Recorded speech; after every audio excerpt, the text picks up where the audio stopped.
Hi, my name is Jenny, and these are two of my three children, Abigail and Aiden. In 2018, July 6th, I was diagnosed with stage 4 invasive ductal carcinoma. We found out later that it's triple positive, HER positive, HER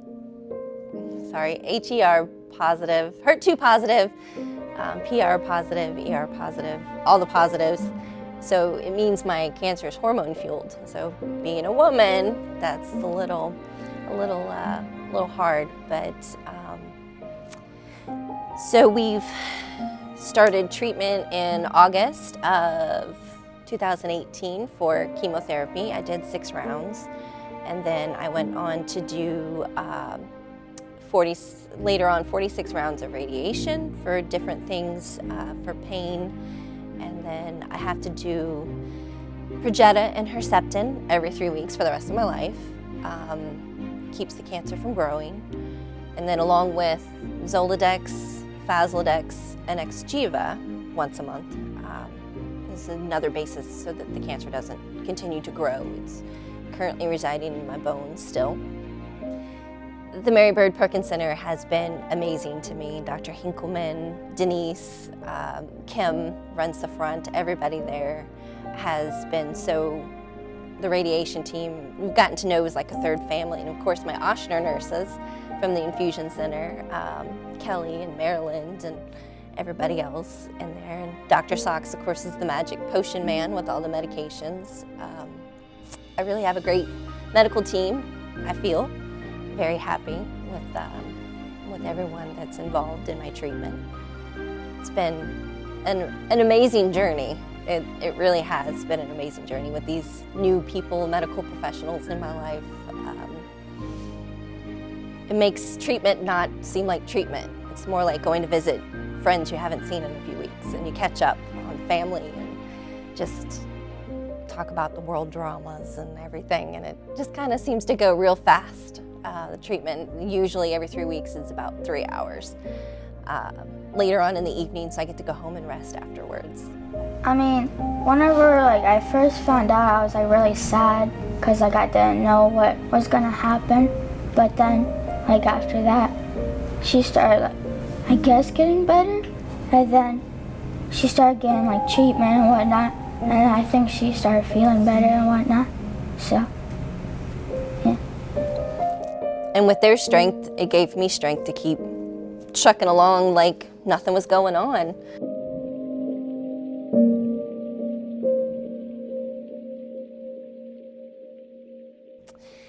And this is my story.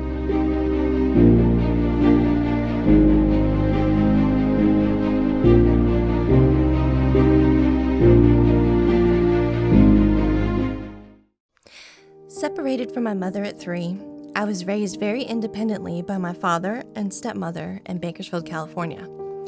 I grew up as the youngest child of both my parents and stepmother. I bounced around a lot with public school because we moved around so much. Both my parents worked hard, and through no fault of their own, they were never home. I was what you call a latchkey kid. That meant I would walk or ride the bus home to an empty house. My father was a truck driver, so he was not home often, or when he was, he would be sleeping. I just remember feeling lonely a lot and felt unseen, and music was an escape for me. The radio was my best friend, and making mixtapes helped me pass the time and fill the void of loneliness. Whitney Houston, Garth Brooks, and the Beach Boys kept me company along with a country music countdown. As a teenager at 16, I was given the opportunity to reunite with my mother in Louisiana. My father and stepmother and I weren't getting along well, so I jumped at the opportunity to leave. My world was opened up to a slower pace and the beauty of the South. I started to come alive. I was coming into who I really was. Tragically, my time with my mom was cut short.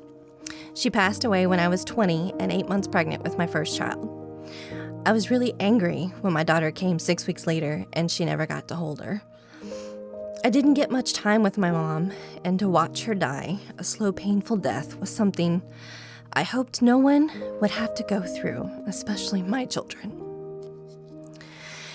Once my daughter was born, my whole world stopped and focused solely on her. She was my reason to keep pushing myself to be better and to do better. I would make sure she never felt alone. Outside my children, one of my proudest achievements was when I bought my home. I felt like I had made leaps and bounds and had made a place for myself and my children in the world. Unlike how I bounced around my childhood, moving from home to home, I was committed to cooking meals together with my kids. Now we even have the normal routine of no phone at the dinner table rule, so we can really talk to each other. Dinner time, even if we pick up takeout, we all sit together at our dining room table that has so many scars from homework and projects gone wrong. We were planted in this home, never to be bounced around again. Things were going really well. My stage 4 cancer diagnosis at the age of 39 took me for a loop. I felt so alone again, isolated. The poor young sick girl. I had a choice. I could either be miserable and sad for what time I had left, or I can enjoy what life I have left, making awesome memories with my children and to teach them things about life. To make sure that they can be as prepared as possible and to always make the best of situations.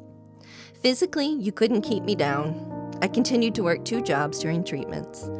Then one day it hit me. I stopped being angry and started listening and watching what God has in store for me.